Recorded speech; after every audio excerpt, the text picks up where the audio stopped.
What up, everybody? I'm back with a much needed DVD update. It's been a while, and here I am in my living room. Kind of cold. Got my blankie. Love this blanket. Oh, love it. Anyway, got two DVDs for you. I haven't spent a lot of money on DVDs in a long time, and I haven't really had much lately. But I got two. I had to have these. I will start off with the first one, Star Trek. Yes, yes.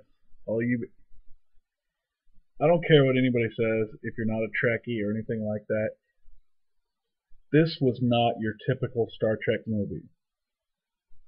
And I've only this is the 2-disc special edition, and I've only watched a very short part of the special features. One thing that I love this movie, by the way. One thing the directors and stuff were saying that they were trying to go with more of a Star Wars idea to it, which if you're a true Trekkie, that's going to piss any true Trekkie off, because you can't be, if you're a true Trekkie, you can't be a Star Wars fan, and vice versa. It just doesn't work. But anyway, well, what they meant was Star Wars is a little more fast paced, and traditionally Star Trek is not. So they were trying to keep this more of a fast paced, more action packed movie, which they did a good job with, which I can agree with that. I can live with that statement. But Star Trek has an overall better story to it. Gene Roddenberry, fucking, he's awesome. So anyway, rest in peace, buddy. But anyway, when I first saw this movie, at first I was just like, the hell, they're changing things. This isn't the way shit happened for Captain Kirk. But you know, if you're any kind of a nerd, you're gonna know that if you go back in time and change certain events, that's gonna alter the whole timeline, and people's outcomes are gonna be different. And they say that in here, so that's good. But anyway, this movie, I mean, I can go on and on about little things that they've changed about this that, you know, like they slightly changed the design of the ship. That was, you know, I can go on quite a bit about this. But the actor they got to play, which again, I'm never good with names.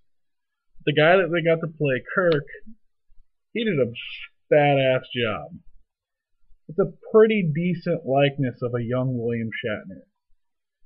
And in some ways, he might be a little bit better of an actor, but you gotta love William Shatner. The Shat is the shit, alright? But anyway, this guy did an amazing job playing Captain Kirk.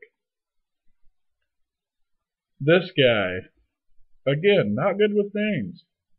He portrayed Leonard Nimoy's Spock, a young Leonard Nimoy Spock, outstanding. That kid did amazing job as Spock, you know. And then having Leonard Nimoy in there with the cameo, you know, it was a pretty big part, actually. That was amazing. I love the fact that Leonard Nimoy was in it.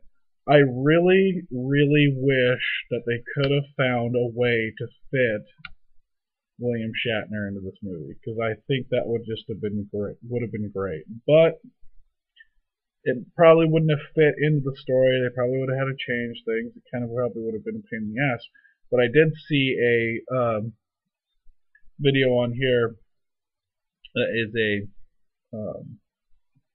interview with William Shatner, and he said he never even J.J. Abrams never even asked him to even be in the film. So, which is kind of surprising that they didn't even get his take on it. You know what I mean?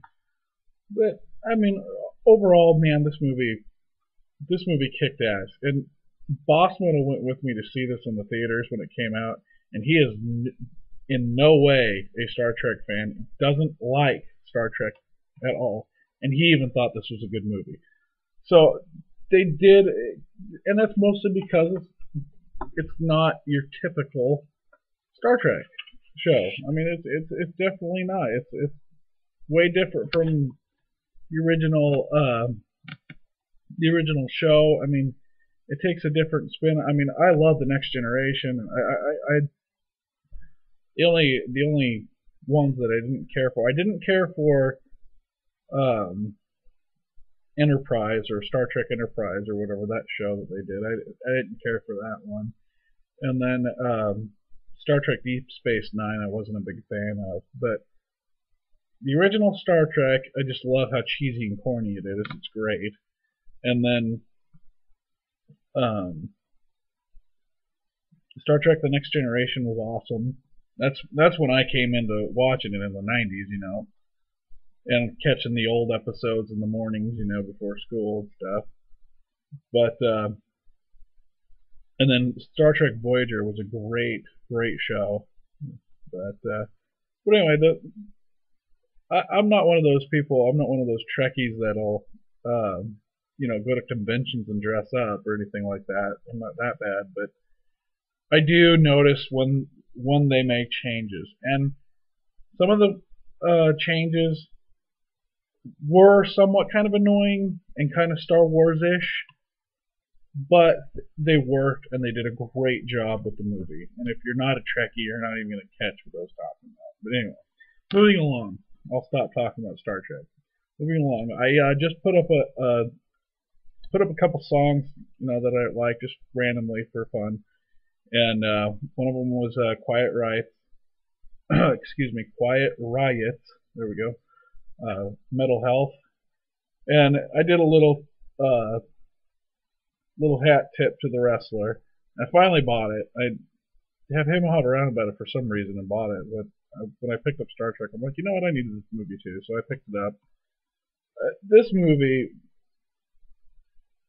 is absolutely amazing. Mickey Rourke portrays the perfect broke down '80s wrestler, and he's in great shape for this movie, and Marissa Tomei did an amazing job in this movie. But just man, it shows how these guys live. I mean, yeah, they hit the top. In the '80s, especially the '80s and '90s when wrestling was really getting popular and getting out there. These guys are sacrificed their family's life and everything else for this business, and it really shows that. It shows how fucked up his life is afterwards, and how he just had nothing, and he made some bad decisions in life and whatever, and just so stuck in the '80s, it's not even funny. But just a great movie overall. If you haven't seen this movie, I highly recommend it. I picked this up for $15 at Walmart.